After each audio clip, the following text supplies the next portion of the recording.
Hello everyone. Welcome to Air with Trees podcast. I am Fatima, the host of this show. Trees are one of my favorite beings in nature and I enjoy learning about them.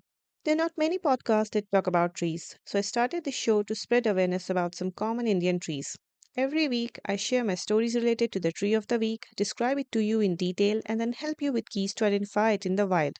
So come along with me, let's explore the beautiful world of trees. Kids and parrots have much in common. Not only can they chatter incessantly all day long, but they love the same kind of fruits too. These fruits have soft skin or flesh and are sweet or tangy. So, among their favorites, guavas, mangoes, and lychees, is a purple, sweet, sour, berry like fruit called jamun.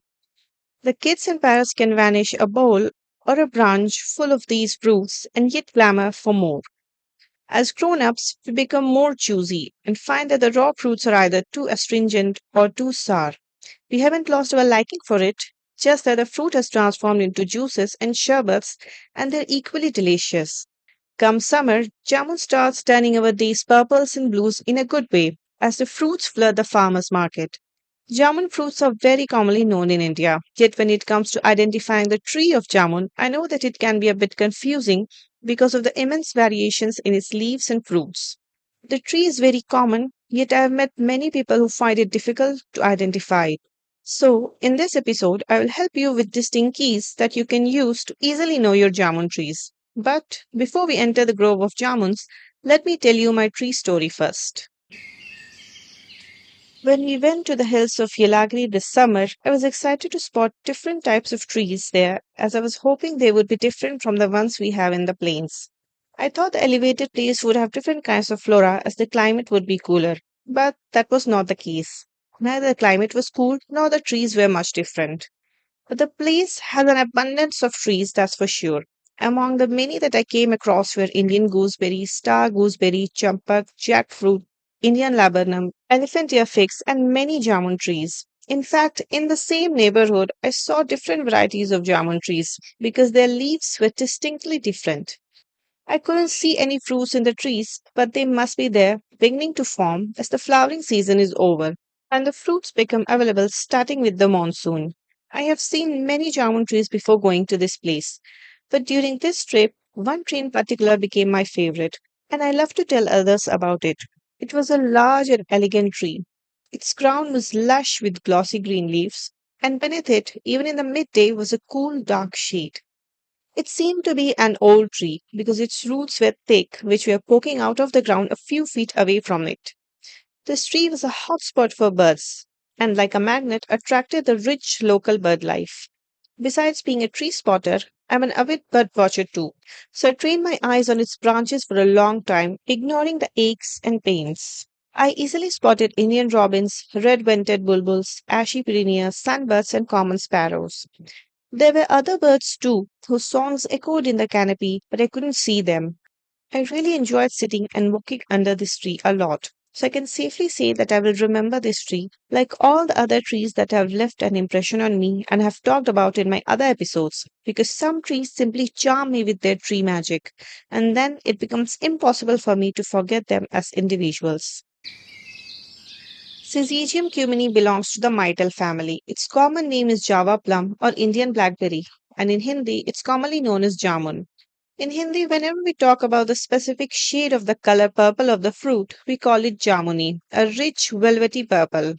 The genus name Syzygium comes from Greek, which means joined together, and refers to the opposite pair of leaves on a stalk. Similar to other members of the myrtle family, when a leaf of jamun is crushed, it releases a spicy aroma. Perhaps because of this, the species name is cumini, as the aroma reminds one of cumin. It's a large evergreen tree with canopy full of shiny, fresh green leaves, and by the time monsoon arrives, the tree becomes laden with round, oblong purple fruits, which, when eaten, easily stain hands and tongue purple with their juice. Now that you know the basics about this tree, let's dive into its botanical details. The leaves of jamun are simple. In a stalk, they are arranged in opposite pairs. The medium to dark green glossy leaves are oval or long in shape, though that may vary from tree to tree, as in some trees the leaves may be longer with less width or they may be broader. The tip is slightly pointed and the base is rounded or tapering. The edges can be a bit wavy or plain depending on the variety. Along with its color and shape, the leaf has other interesting features that can be used to identify a jamun tree. First of all is its yellow midrib, which is the thick vein that runs down the middle of the leaf. The second is its interesting venation called reticulate venation. The veins in the leaf branch out from the midrib to both the sides towards the edge, where just before the edge they all join and run down to the tip. This creates an interesting lace like pattern. Third is the spicy aroma when crushed. These features are very useful in identification as jamun trees have many regional variations. The leaves, fruit pulp, and seeds of jamun are considered medicinal. It's famously used in folk medicine for regulating diabetes. When I was young, there was a jamun tree in our garden. I remember my father used to chew down the raw leaves with water on an empty stomach early in the morning. While I'm not sure about its efficacy, it's quite popularly used all over India all the same. The jamun trees flower in spring season in India, which is around March and April. The small flowers are white or rosy pink and grow in clusters. They are mildly fragrant and attract pollinating insects such as bees and beetles.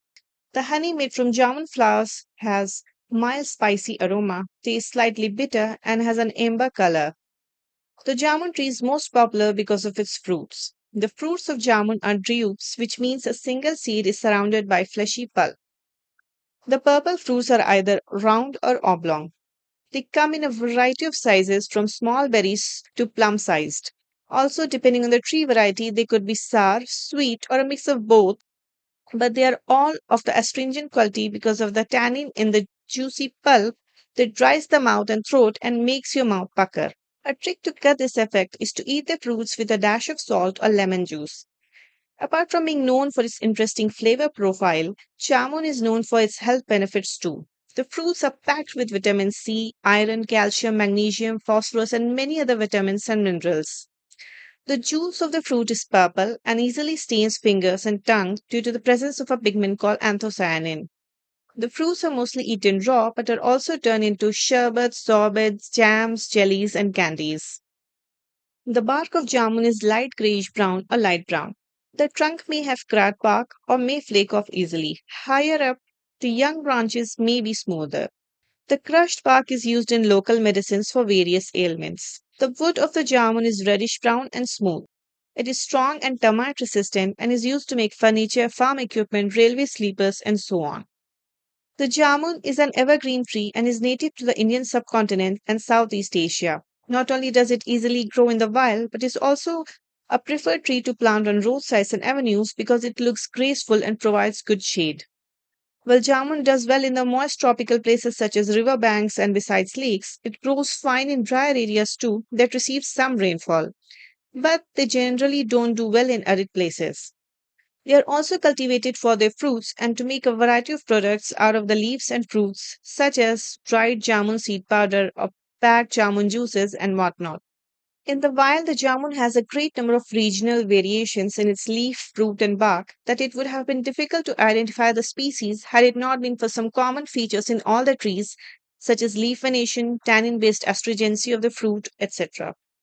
A while ago, I was watching a documentary, which I will link in my blog, which talked about how we are losing the wild varieties of jamun trees which grow in seclusion.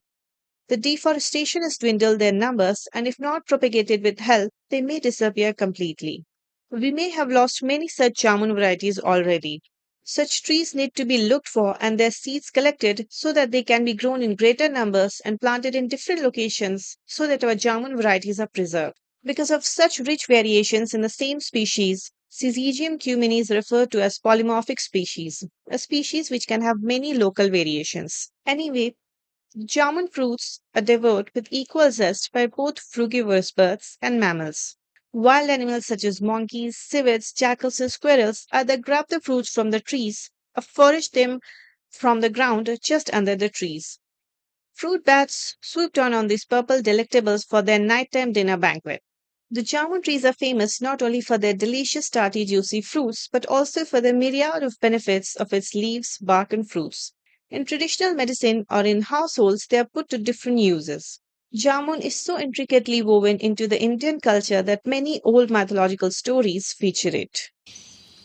Now that I've talked about the features of this tree, let's see which ones are important to identify it in your next walk outside.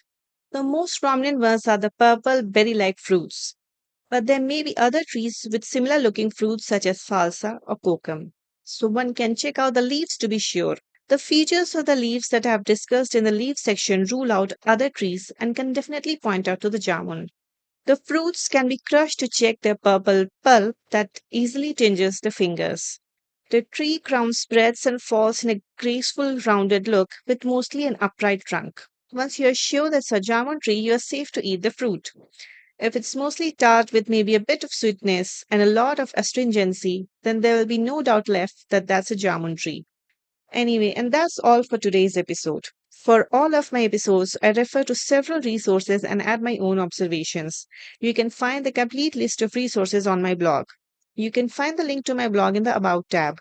Subscribe to our Ear with Trees podcast in the app of your choice and share this podcast for the sake of tree love. Thank you all. Stay tuned.